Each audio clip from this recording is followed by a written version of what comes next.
ស្ត្រីម្នាក់បើករថយន្តមួយគ្រឿងចេញពីផ្ទះក្នុងបំណងទៅស្រោចទឹករំដោះគ្រោះ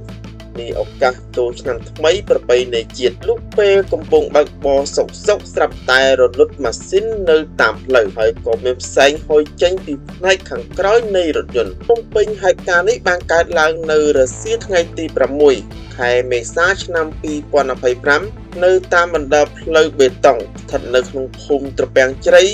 សង្កាត់ការកាប់ទី2ខណ្ឌពោធិ៍សែនជ័យរាជធានីភ្នំពេញស្ត្រីម្នាក់បានបើករថយន្តម៉ាក Toyota Prius មួយគ្រឿងចេញពីផ្ទះក្នុងបំណងទៅស្រោចទឹករំដោះគ្រោះនេះឱកាសចូលឆ្នាំថ្មីប្រពៃណីជាតិខ្មែរលុះពេលកំពុងបើកបរសុកស្រាប់តែរលត់ម៉ាស៊ីននៅតាមផ្លូវហើយក៏មានផ្សែងហុយចេញពីផ្នែកខាងក្រោយនៃរថយន្តបន្ទាប់មកក៏មានការឆាបឆេះសន្ធោសន្ធៅបណ្ដាលឲ្យរងការខូចខាតតិចទាំងស្រុងនៅសល់តែក្រងដែកខ្លាយទៅជាដែកឥតចែកតែម្ដងប៉ុន្តែស្ត្រីនោះបានបើកទ្វាររត់ចេញខាងក្រៅទាន់ពេលមិនមានគ្រោះថ្នាក់អ្វីឡើយ